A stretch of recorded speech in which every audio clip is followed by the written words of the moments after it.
that was such a good video. Oh, that's so cool. Oh, that's so cool. Did not know what to expect. That was so cool. Oh, the tweets. The tweets are so good. No, the tweets, the replays, the highlights. Oh my god, that made me very happy to see. Yeah. Holy crap. Yeah, intense creativity on display here. I love it. I love it. Oh, and shout outs to Casual Scrub for the editing on that amazing piece of art.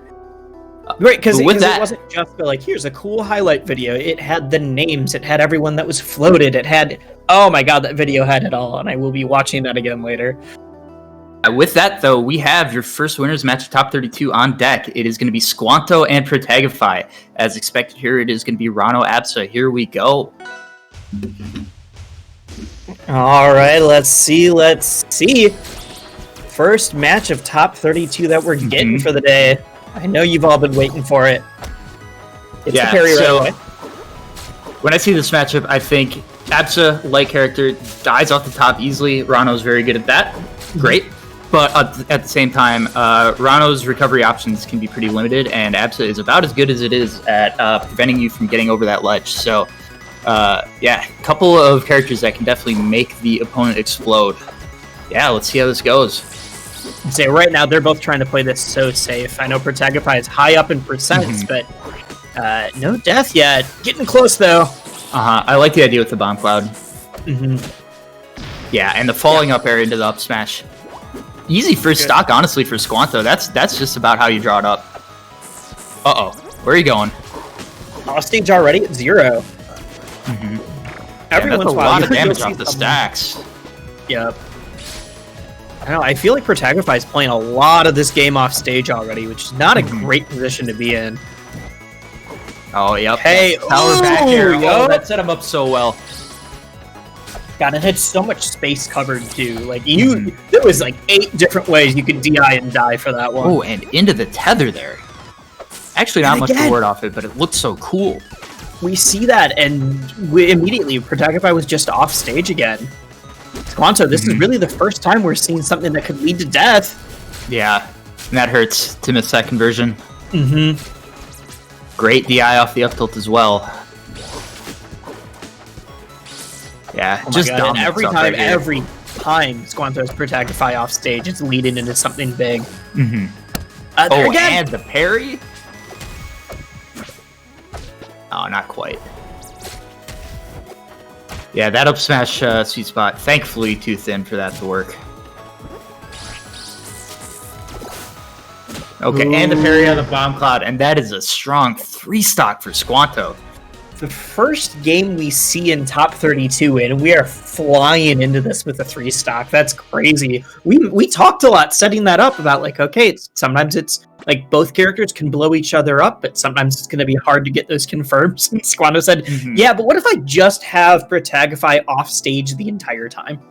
Yeah, I don't even know where to start with adjustments. It was just on the back foot that whole game. Let's see if you can change it here in game 2 on Jules Vale.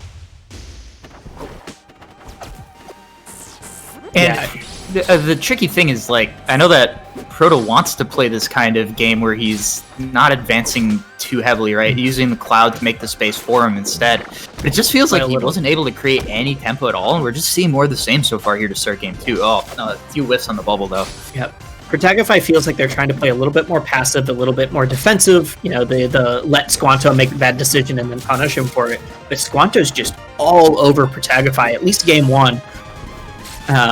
Not giving Protagify the space to get anything set up. Like, we didn't see any cloud play. We didn't see anything like that. And the way that Squanto is able to turn things around and say, like, all right, you messed up, you're immediately off stage. Yep. Just I do like the cloud line. Oh, man, a needle fair again. Spike. I'm telling you, like, Squanto's game plan right now is just get the goat off stage, and then I'll deal with this. The DI has been pristine too. A couple of up tilts at would-be kill percent. Oh, yeah, beautiful ping pong there, but just not quite catching the up smash. And that's how it. Okay, there we go. We got pop into back air. Before that, it's just feeling like the ideas were there for Proto, but the execution is slightly off every time he got advantage. So. Yeah, I mean, hoping everything's best of 5 right now. Hoping that we are able to see some adjustments coming from Protagify. I mean, we're even seeing some kills happen a little bit earlier, but I don't know if it's nerves. I don't know if it's warm-up. That back air out of hit stun, catching Proto just a little too slow with the back air. It's the ping pong. See? Okay. Good drift. Great parry. Great parry. Wow.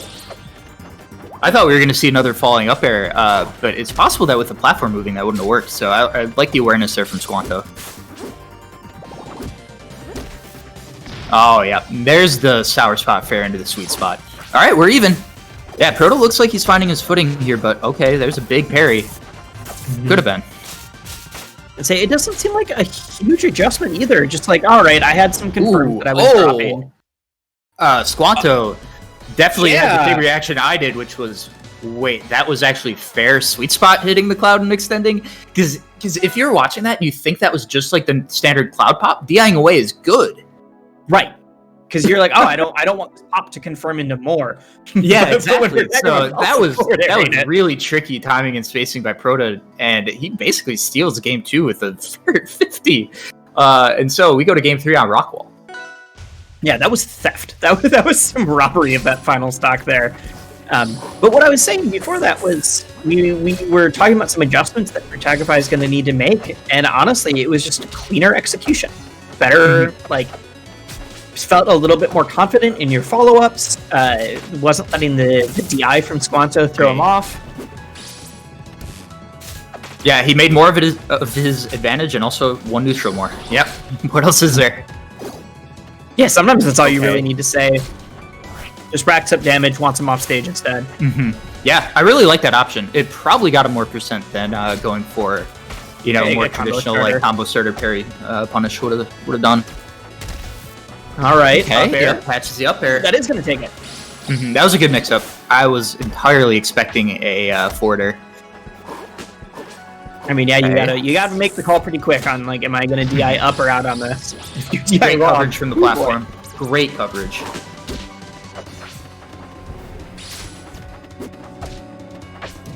Oh man, that up tilt, well spaced, and look at how much this is leading to. I almost got that air dodge too. That small up air drag down extension was so cool. Yep. Because usually when we see that, we see like someone doing they'll trap you on the platform, but instead it was like, I'm going to nair and then drop through with the falling up air and then follow it into something else.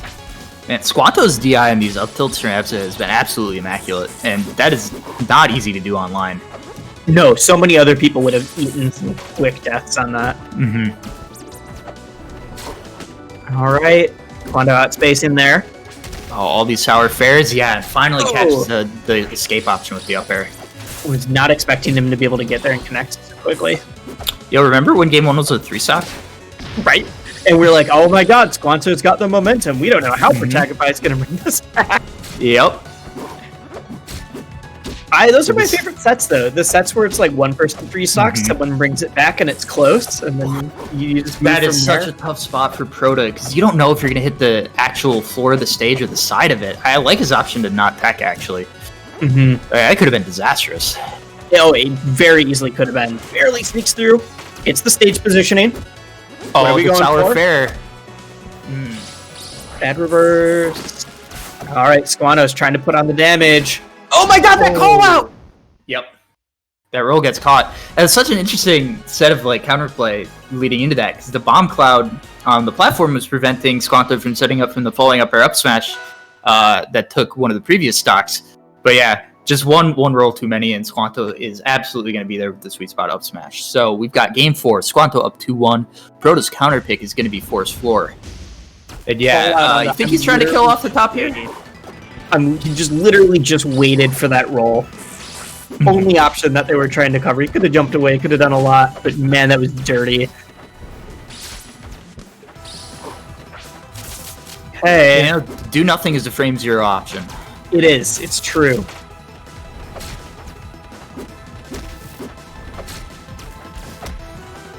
Ooh, that man, beautiful whiff punish. Yep.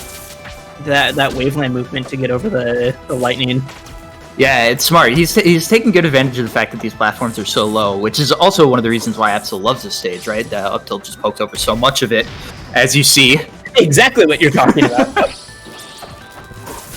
I love it when the players point out something that we're trying to make note of. Thanks, Broda. Making us look good. Yep, I like the DI mix-up there. What can you do with this offstage situation, Squanto? Oh, you went for back air. I thought that was going to be up air, up smash again. Ooh. Doesn't need it. Could have. I think. I couldn't tell if there was a tech situation down there or not. Hit it. Yeah. This is after game 1. This has been so back and forth the entire time. Ooh, that single hit nair into the up tilt. Almost taking the second stock, giving Proto a huge lead in this game 4, but instead, all right, we're off stage. Oh, there's actually so much coverage in that landing back air. It was incredible. Yep. Like, I have 3 different options covered, and I'm ready to react to a 4th. Yep. Oof. The DI actually putting Squanto in a really rough situation here. Somehow managing to get back to center. Proto's still pushing. Oh, hey. Right in the nick of time. I was wondering if that was going to happen. I was wondering if we were going to see that. Both players have to stay aware of that. Extra released on life. Man, Squanto's going to be kicking himself if that doesn't come. Like, that could easily come back to bite him. So now he's fishing for a kill. You can see there's a lot of like run-up smashes going on right now. All right, but that is just going to catch the... Yeah. So it doesn't matter. 0-0, last stock, game 4. Yep, Proto on his winner stock here. Beats the parry. Oh, good wait. Oh, but there's a trade in there. Oh, nasty. Wait, you mean the Rano did parry a lot of hit stun? That's wild.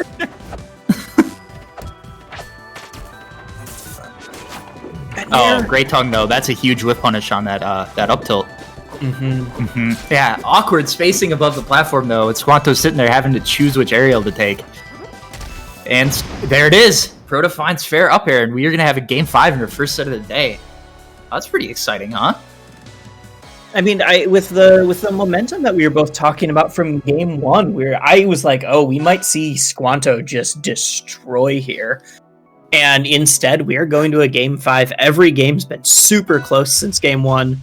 This is very easily anybody's set right now. Yeah. Whoa, that's way more aggression than we usually see from Protagify. Yeah, I love it. He definitely had a read on the way that Squanto liked to start the rounds.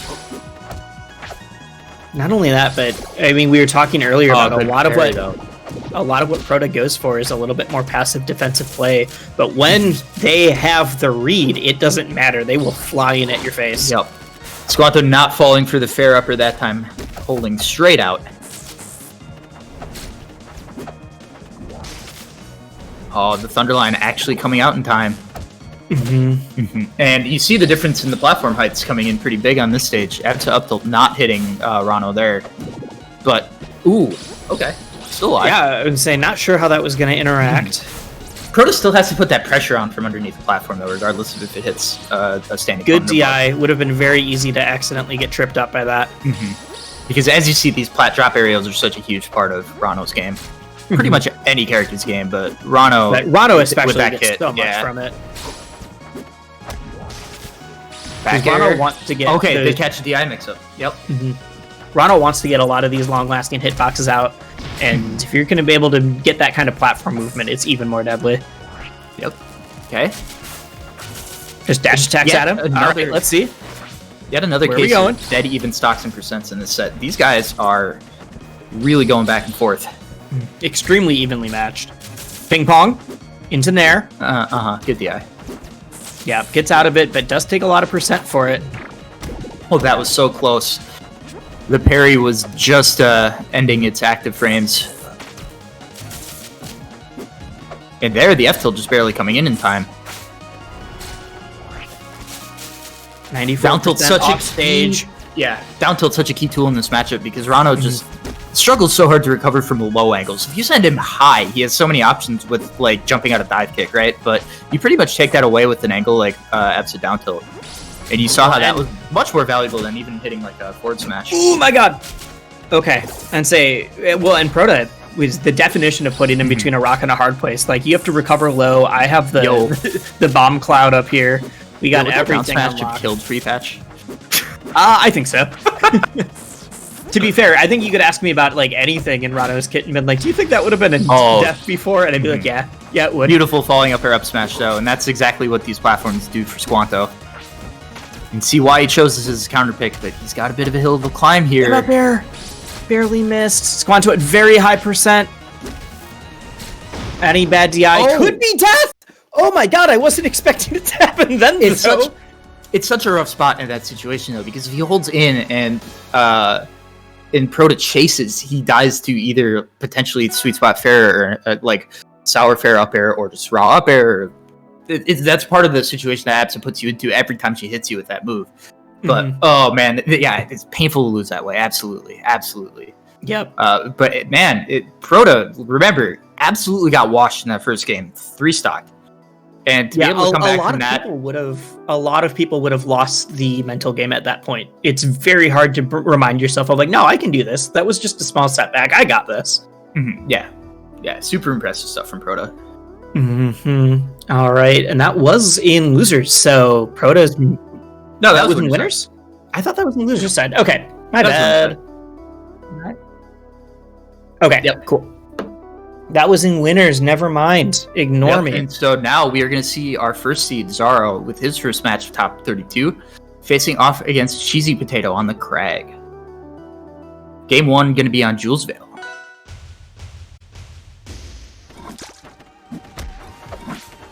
All right, the